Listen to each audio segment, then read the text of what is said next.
Okay, I'm going to give you guys a little behind the scenes. This was not part of our workshop.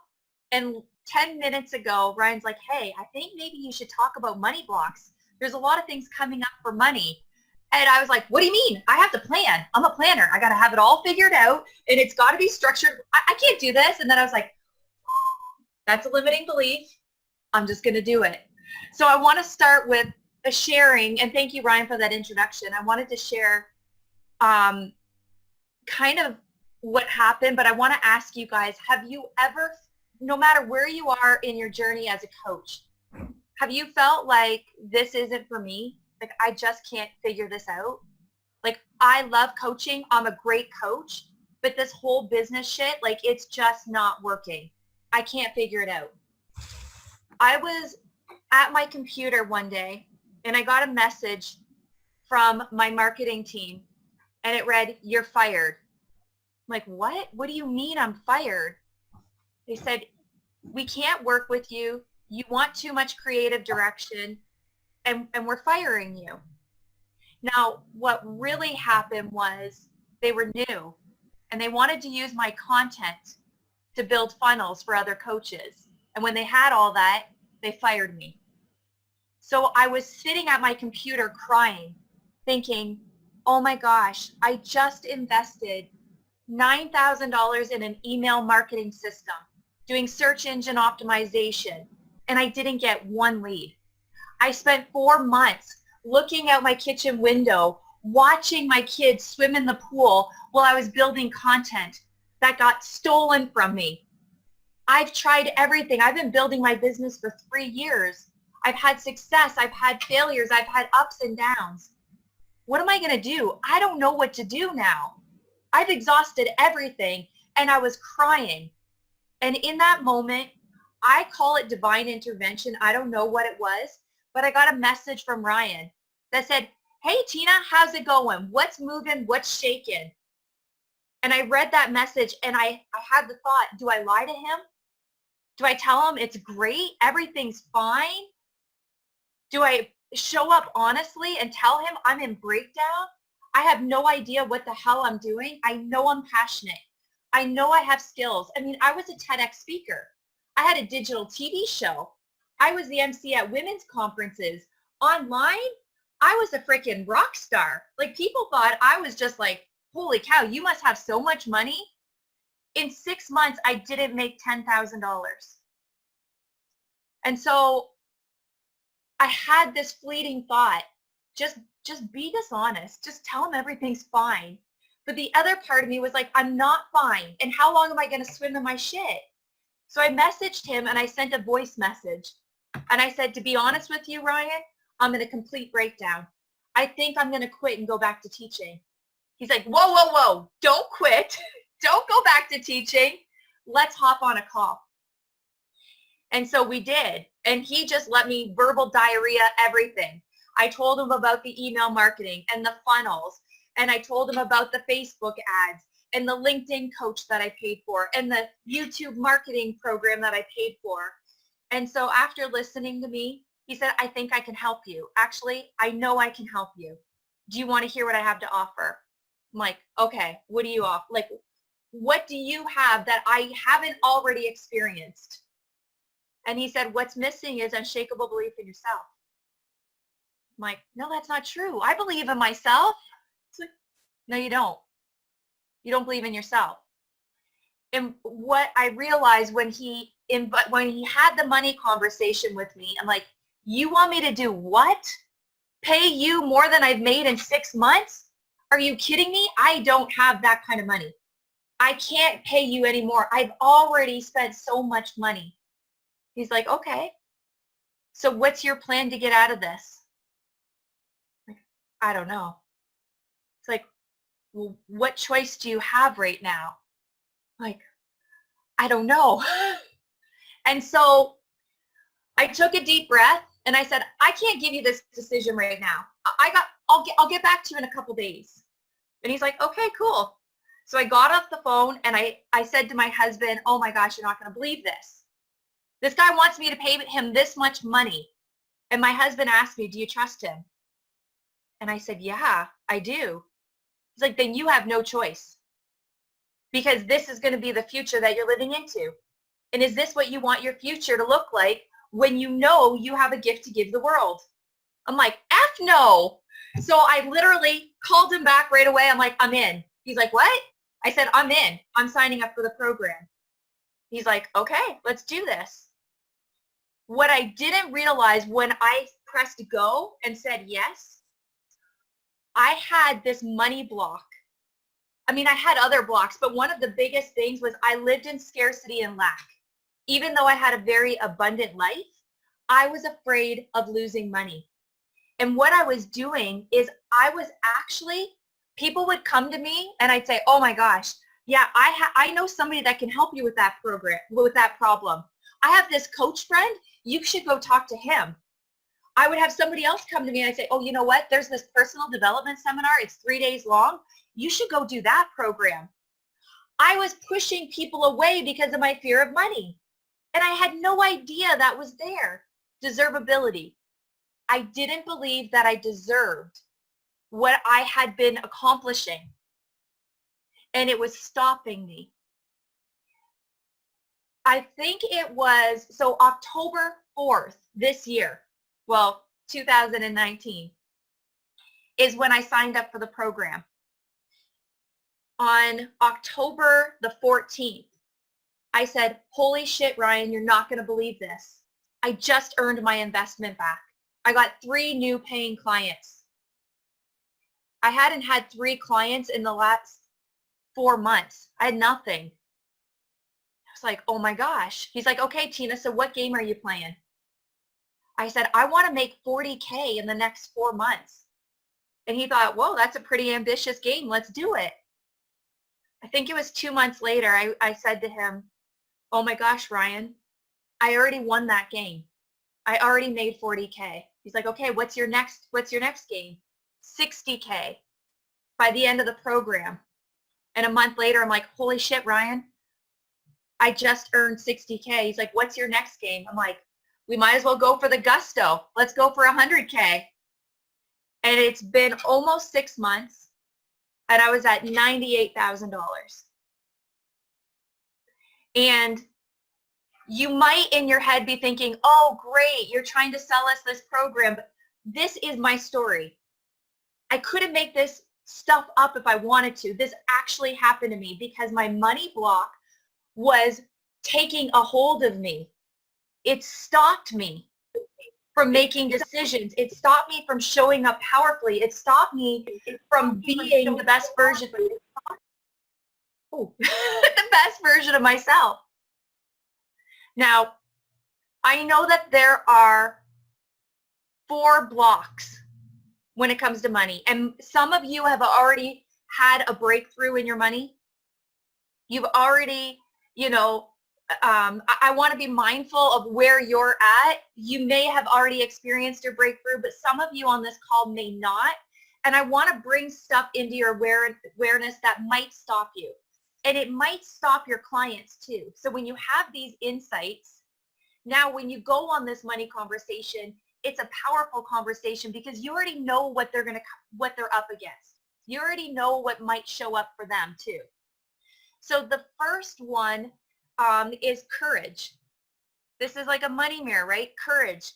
And it shows up as procrastinating. We're really fearful about discussing our fears. And the emotional undercurrent is fear itself. We're really afraid, so we stay small. And the nickname is the procrastinator. So if you find yourself like, oh, I just got to figure it out. I just got to build my systems. And, if you find yourself procrastinating or getting on the call with people, this might be one of your blocks. So the old belief, right, because we get to transform this belief today. The old belief is who I am isn't special. Who I am isn't significant. We get stuck in the trap of comparing ourselves. Man, I'll never have breakthroughs like Tina. Never have breakthroughs like Ryan. I'll never be like Tony Robbins. And we get stopped. The new updated version or the updated belief is we get to focus on our value. What value are we bringing to people? I think about one of my clients. She came to me, she said, Tina, I work at a minimum wage job. I invested in a coaching program to become a health coach. And I realized in that program, I don't actually want to be a health coach. And I said, okay, well, I think I can help you. She's like, what are you talking about? I'm $10,000 in debt. I can't pay you. So we had this conversation, and instead of pulling back, I leaned in. Fast forward 3 months later, she opened up her own, she loved doing arts and crafts. So she opened up a business doing painting, like she does painting parties. So she'll go to people's houses and she helps them paint pictures, and women get together and people get together. And she ended up making more in 4 months than she had in 2 years at her minimum wage job by doing what she loved. Now, if she would have been stopped by the money, she'd still be working her minimum wage job, living in debt. So her block was courage. She was just afraid. She was afraid to take a risk. She was afraid to step outside her comfort zone. And I just pushed her off that fence and said, girl, you're too powerful. You're too creative. The world needs you. So she had to own her value. She had to see that what she had to offer was something really unique, something we didn't have in our community. And I just touched base with her a couple months ago, and she said, I'm actually designing templates now to sell on Etsy so people can host their own parties. So they pay me for the designs. And I have this business online now. I'm like, girl, way to go. If I would have pulled back, this would not be her life right now. So think about that when you're in conversations with your clients. What is possible for them? If regardless what their situation is now, they can create something better. Now, the second block that might come up is love. And this is where you get in this cycle of feast or famine. You get 3 clients and you're like, okay, great. It's really good right now. And then there's like a lull where you don't have any clients. And then you're like, oh no, I got to get them. I got to get my clients. And then you get them. And then you're like, okay, good, I'm safe. And then it's like, oh no, they're almost done. And I see people laughing and smiling and shaking their heads. So I think some of you have had this experience. And the underlying emotional current is shame. And we become like the pretender. And a lot of times when we are experiencing success and we have money coming into our business, we're afraid that people won't love us or like us. Our family, our friends. If our friends know that I make more money than them, they might not like me. And so it makes you feel a little unsafe. So that's the old version, right? The old belief is that if I have more than others, they won't like me or they won't accept me. It's just not true. It's a limiting belief. And the updated belief is I am a leader. And when I lead the way, I give other people permission to be leaders. They get to create more abundance in their life. They get to increase in their life by who I am for them. The third one is deservability. And this was my trap. Always my trap. So this is what we do when we have this deservability block. We overload our programs. We give away our services. We give. We want more. We want to give more. We over-deliver. This shows up too in a different way in our life where we have this need to binge buy. It's like we have FOMO. We want to have the best of everything. We buy lots of shoes that we don't ever wear or clothes in the closet that we still have tags on. We don't want to miss out. And the nickname is the pleaser. You become a coach that likes to please everybody. And I had this experience where I was on a call. I was on a call with my group coaching clients. And see, this is what I've experienced. My last session with my clients, there's a lot of emotions that come up for them because they don't want to close the door. They want to keep working with me. They want somebody to support them. So I was on a call and this woman said, you didn't show up for me. You didn't powerfully serve me. I don't feel like I got value. I knew that wasn't the truth, but there was something, there was an underlying fear. So I leaned in, but my initial response is, oh no, I got to give more. I got to do more. I should have done more. And I said, well, did you access any of the portal? Well, no, I didn't do that. I'm like, well, did you come to the 3 workshops? Well, no, I couldn't. And like, it was like, but my initial thought was, I really didn't give enough. I should have given more. And this is a trap that we get in. People get what they get from our programs. We give them what they need. It's their choice to take what we give them and apply it to their life. We don't have to keep giving more. So the upgraded value, the old thought process is, I am not good enough the way I am. I'm not good enough. So to compensate, we just give more. But the upgraded, the new belief is of value. Stop comparing yourself to others. You are perfect right now, just as I am, just as you are. We really do. We are perfect the way we are. And when you really believe that at your core, I am good enough.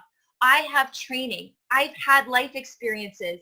I transform lives. I am enough. And you believe that, that's how you show up.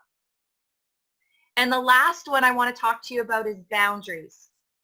And this is where we offer discounts or we trade our services. So when we have an enrollment call and somebody's like, whoa, that's too much money. Okay, wait, let me knock off $1,000 right now. Like, and they're like, no, I still can't afford that. Okay, how about 500? I'll give it to you for 500. Don't do that. Because underneath that is the fear of rejection. We're afraid that we're going to lose a client, lose a sale. People are going to reject us. And you become the pushover. People see that and they take advantage of you. And you are left with this feeling of like this ickiness about it. Like you want to serve and you know your value, but on the other side, it's like, but I don't want them to leave. That's our own stuff coming up. And really the old belief is like, they matter and I don't. And we can transform that to be like, people are responsible. We get to be responsible. Now, this means that our clients also are responsible for their finances. They get to choose how they want to spend their money. I mean, people will buy expensive shoes and clothes and get their hair done and their eyelashes done and their makeup done. And I don't know what guys do. What do you guys do? Buy fancy shoes? What? I don't know. What do guys spend money on? Watches. Watches. Okay. Now, it's not our right to make a decision for them. Because if somebody says, oh my gosh, your program is $3,000, I don't have the money for that. Think about it this way. If $3,000 can change your relationship where you live with love and joy and happiness and communication and your family is whole and complete, wouldn't that be worth $3,000? I mean, I've taken a vacation for $3,000. We're changing lives, people. You know, I'm 100 pounds overweight. I have diabetes. I feel tired all the time. I have no energy. You know what? I know how to get you out of that. I know how to get you to live in a place where you have energy and vitality and you have a great intimate life and you feel empowered and confident. I can get that for you if you believe in yourself. And the exchange for that is $3,000. No. I don't really want to be healthy and vibrant. I don't really want to be, no, it's okay. I'm okay with being unhealthy and feeling bad about myself and living this life where I wake up every day like wondering what the hell. You know what I'm saying? So when we start recognizing these boundaries and that people have the right to decide, we take the money weirdness out. So now I just shared a lot. I want to know what is coming up for you. I know 7 deadly fears. The top is money. People will do one of 2 things. They'll either lean in or they will like, whew, just disconnect because it's too scary for them to even look inward. So I want to know, what are you hearing? And sorry. Yeah. What are you taking away? Rachel's got a hand up. Okay, great. And Erica. Okay, perfect. Hey, Rachel. Hey, Tina. Thank you so much. This, it's just all kind of been bubbling up all morning, this word leadership.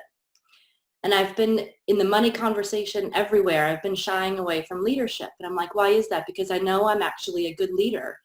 But in this space, I'm not leading.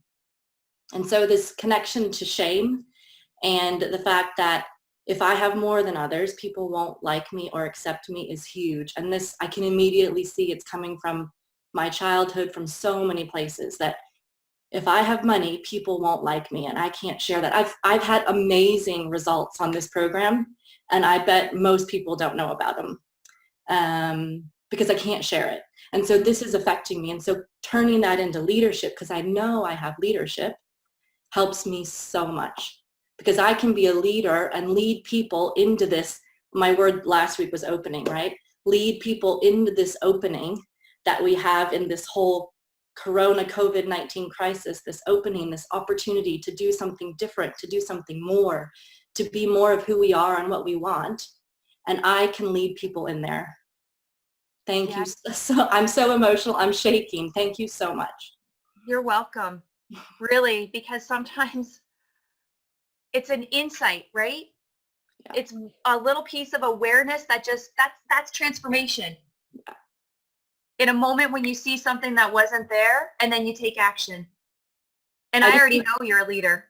So I'm excited. I got to say it out loud because, I mean, now that I feel this, I've made $70,000 on this program. Girl! Okay, everybody, take your microphone off. Take the mute off. Let's clap for her. Woo! Ow. How powerful is that, to be able to say what you've been holding back this whole program, sitting in the background, not wanting to show up, not wanting to stand up. So proud of you. Amazing. Wow. Anybody else moved by that? Yeah. I'm like, Rachel, I can't believe you didn't tell me. I know, right? Man. Didn't tell me either. But great. And you know, and I'm not surprised. No, me neither. Not surprised. And this was something that happened, you know, it happens, right? Like with Tina as well. When Tina was doing those kind of numbers, I was saying the same thing every time. We're just getting warmed up, Tina. Right? So I'm not surprised. And good for you. It's great. That's a lot of growth and a huge amount of impact. Huge. Huge. And thank you for sharing. Really. Thank you for sharing. Thank you, guys. Yeah. Really great. Who else has their hand up? Erica.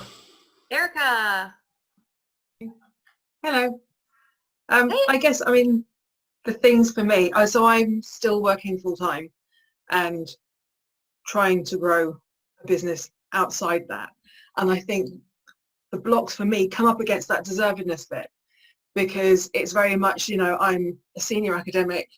Relative to lots of people, I earn good money through my salary. It doesn't fulfill me in any way, shape or form, but the money's there. And I think the challenge is then trying to create something that is based on me and my authentic self, that I can gain the money that I think I've earned, as it were, through doing qualification, all that kind of nonsense, in a way that actually makes me feel as though I deserve it and that I'm worthy of it. And that for me is a very big barrier. So how can you transform that? I need to get on the self-belief train.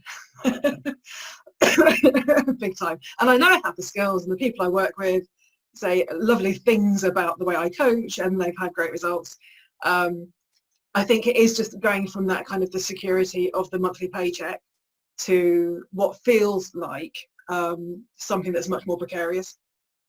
Mm-hmm. Erica, I can totally relate to your story, because 4 years ago I was a teacher for 14 years, making $100,000 a year. Yeah. And I remembered loving coaching, loving the experience of being with my clients. Yeah. And I was on a call with a coach one time, and she asked me this question, and it literally shifted my life. She said, Tina, do you want to be a coach or do you want to be a teacher? And I said, oh my gosh, I want to be a coach. I said, but that's just not possible. I mean, I have a pension and benefits, and, you know, I have security. I was a single mom at the time. It's like, there's no way. And 6 weeks later, I quit teaching. Wow. And here we are today. Okay. So, but I remember when I made that choice, my legs were shaking. Like my legs were seriously shaking. My heart was palpitating. Like I felt like, oh my gosh, I don't know if this is the right decision, because I've always had to, you heard at the beginning of this conversation when Ryan just threw it on me that I had to like prepare something. And then I was like, no, I got to have it figured out. I got to know. I got to be making this money. I got to know. I got to be secure. Yep. And so that day when I went to my principal and said, listen, I want to quit teaching, she said, are you sure? You don't look sure. I said, no, I'm not sure. I don't know if I'm going to be able to pay my bills next week. I don't know what that's going to look like on the other side.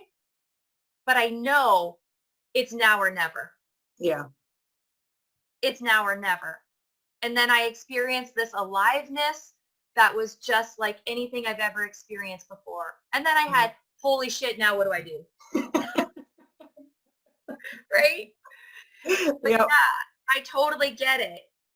And I'm not saying quit your teaching job, you know, but whatever you want, when you want it, you'll make the right choice for you. Thank you. Yeah, I know that I'm getting much closer to making that choice.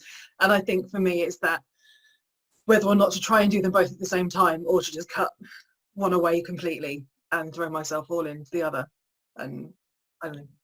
When you start shifting in your mind to, I really want to work, I want to do coaching. Yeah. Those clients are going to come. Sure. And then you're going to have no choice but to leave your job because you're going to be so damn busy. That's what happened to me. I look forward to those days. I can do this. Sure. And then I sabotage, but that's a whole other story for another day. That's fine. I think I'm ahead of you on the sabotage. I'm doing that already before I've cut the chain on my other job. So. So, I mean, really just set the intention. What do you want to create? You're going to do both. Yeah. And then you get to choose.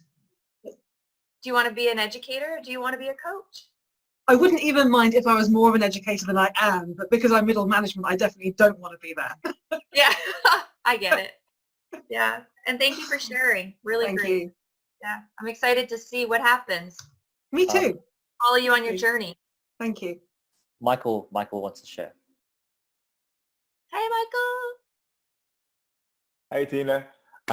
Yeah, I wasn't even too sure what I want to share, except that I just want to acknowledge that your energy and vitality is beautiful, and your passion is amazing. And I feel that way. Like sometimes when I'm with a client and I'm like really like in the flow, in the zone, and I can really feel this incredible energy and desire for them and love for them to be more than they are. And then we come to the money conversation, you know, and then they, like what Nancy was saying or what other people were saying, and then they throw the figure out, and then they're kind of like, ooh, and then they start pulling back. And then I immediately just kind of let them get away with it. Just kind of like, yeah, okay, well, don't worry, we can do this, you know. And so yeah, it's that. Yeah, I don't know.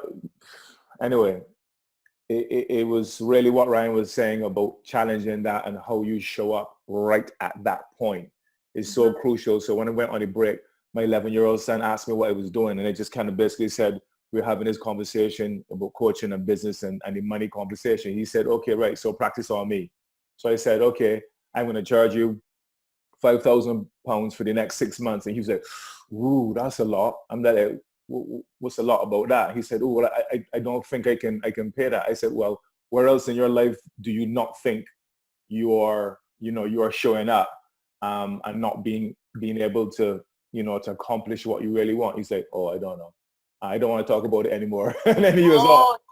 Anyway, it was a bit much for him. But anyway, I just want to acknowledge that point where everything is of value and everything is passionate and exciting, and then suddenly it turns into the money conversation and then it goes flat.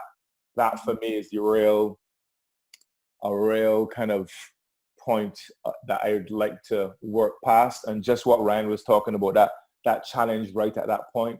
And I'm wondering with my last client that I had this situation with last week, if it's something that I should bring back up again, or just continue coaching for our period of coaching when it starts to come to an end and I'm ready to kind of renegotiate a new contract, so to speak.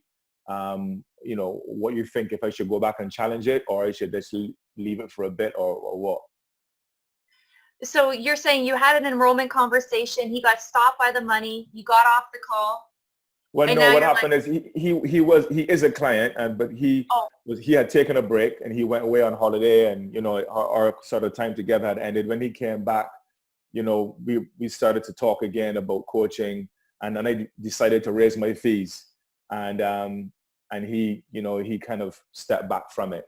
So I kind of let him off. I raised it, but not significantly enough to suit what the original figure I asked. Mm-hmm. So I was wondering, while you were talking and while I was listening to everybody, if I should readdress it with him on our next call, or if I should just continue coaching in and leave it for a bit, because it would look unprofessional after I accepted another figure to go back again and kind of address it again. I mean, I don't know what you think, Ryan, but I have two views on this. I have some as well, but go ahead. Okay. So I've been in the same situation with a client where in the process, I've raised my fees and I've kept my fees the same for her. You know what I'm saying? Yeah. So that's one option. But if you've already said these are my prices, I mean, to go back now, I don't know if I would necessarily do that. But I have been in that situation where, I mean, before I started doing this program, my fees were $1,500 for 3 months, and then they were $5,000. So I was working with her, and I didn't want to say, oh, by the way, if you want to continue to work with me, it's $5,000. She'd be like, what? I do, but that's not what I signed up for the first time. So it was almost like, this is how much it is to work with me now. But because we're already continuing, I get it. And I'll keep this price for you. And then it's like, oh, okay, great. People have FOMO sometimes. They want to keep working with you. What is FOMO? What is that? Oh, fear of missing out. Right. Okay. Right. Okay. Let me just add something. So Michael, just consider that is a strategy that's not dealing with the real issue. You're trying to create money right now and build your business as a strategy from something that's not working.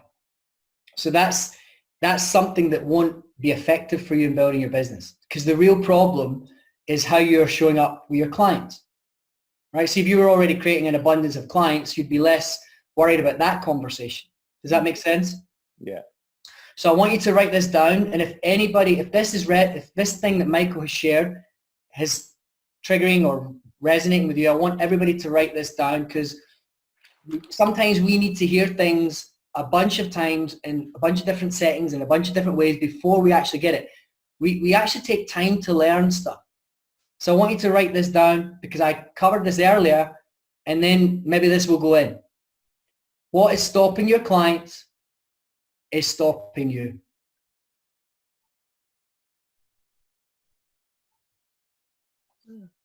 Where you're seeing a pattern with your clients and you're not able to help them have a breakthrough, it's because it's stopping you. You don't have the access to help them have the breakthrough because you haven't had it yet. You can only help clients, you don't need to write all this down, just that first part, but you can only help clients break through things that you've broken through. Otherwise, you don't have any access, you don't have the insight, you don't know what it takes because you haven't done it. And it's not enough that you might have broke through it 6 years ago, or with the money conversation, well, I paid my accreditation, right? That's not enough. It's got to be an ongoing phenomena. You've got to be that way in your life every single day. You're just that way. You're unstoppable. You're limitless. You're boundless. Nothing gets in your way. So what's stopping your clients is stopping you. And if you really want to learn how to build this business, you've got to be unstoppable. Therefore, you've got to look at all of these wonderful opportunities that your clients are showing you where you get stopped. And then one by one, you take them on. So if you're getting stopped in the money conversation, that's because you're stopped in your life with money. Where are you being stopped with money? And break through it. Find any way that you can to break through it, and that will give you the insight to then help your clients do the same.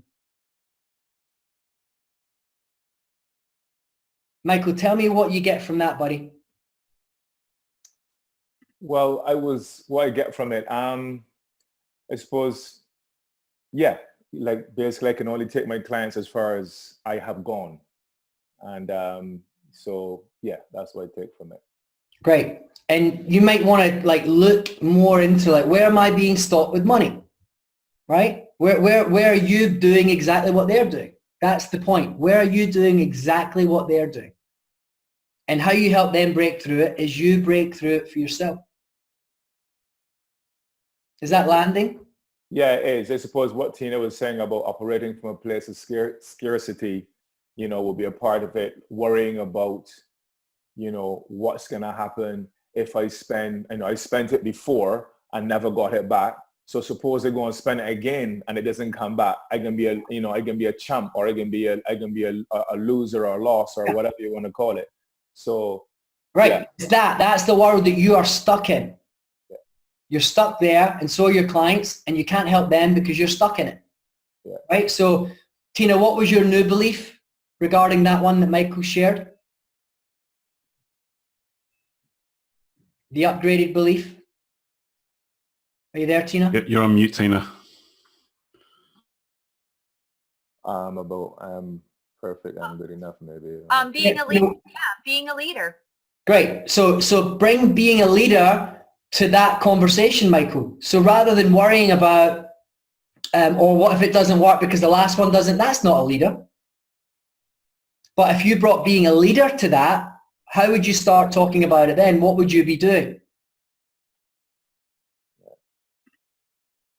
Yeah, I mean, being a leader for me is all about, being on purpose and being aligned with your highest values, and bringing, impact and value to your life, to your own life, and to first, and then helping people to do the same thing. I mean, that's what I offer. That's my chat.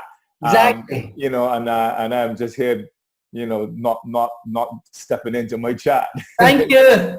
Round of applause for Michael, because this is what you guys are doing.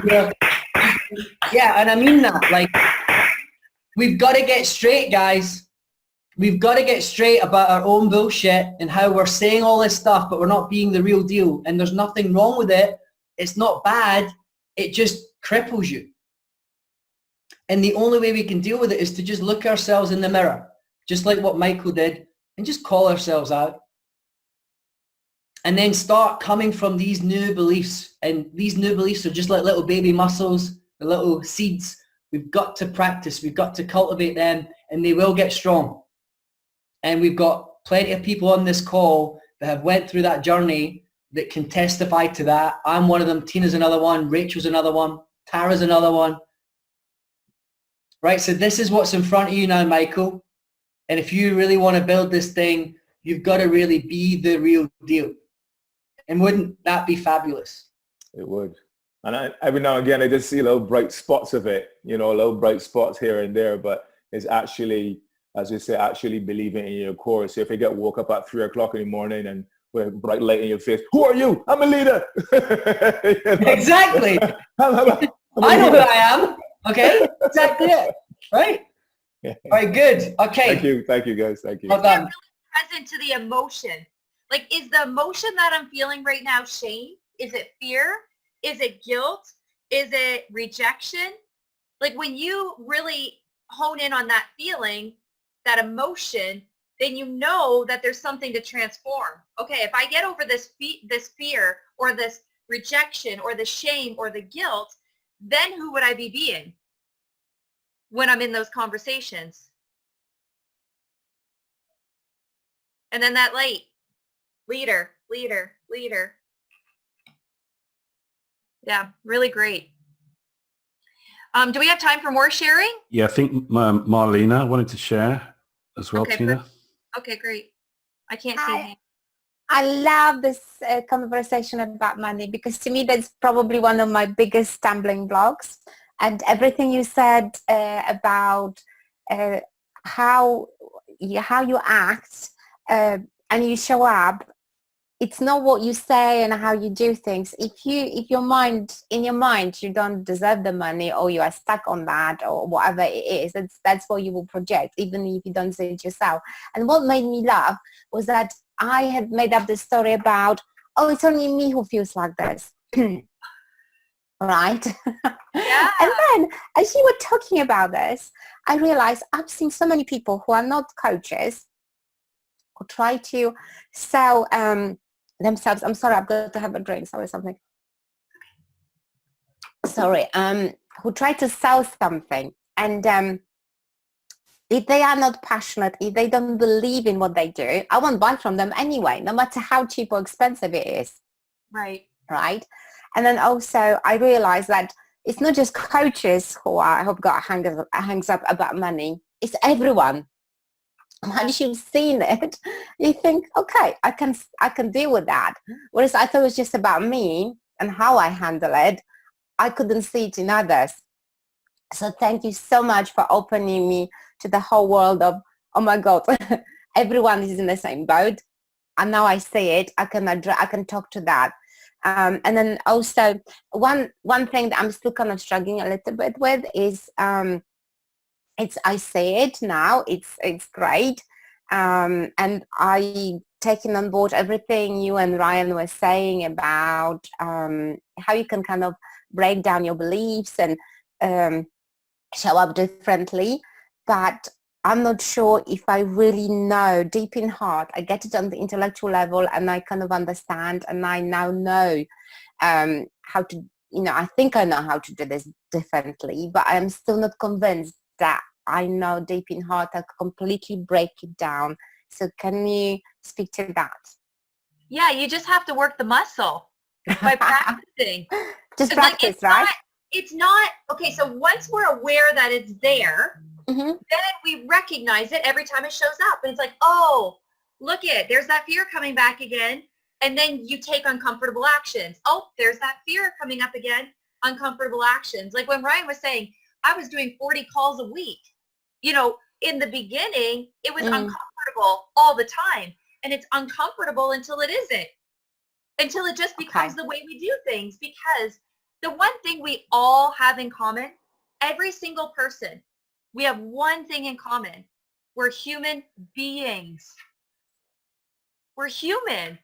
And so we all have this stuff, yet we live in this with this belief that we're all alone. We're not. We're human beings. It's a common experience that we don't realize. We just think we're alone. And how do we overcome something that's unfamiliar? We recognize it. We're aware of it. And then we work the muscle to reprogram our brain to think a different way. Okay, awesome. Thank you. I really got so much out of this. Thank you so much, guys. Thank you. You're welcome. Happy practicing.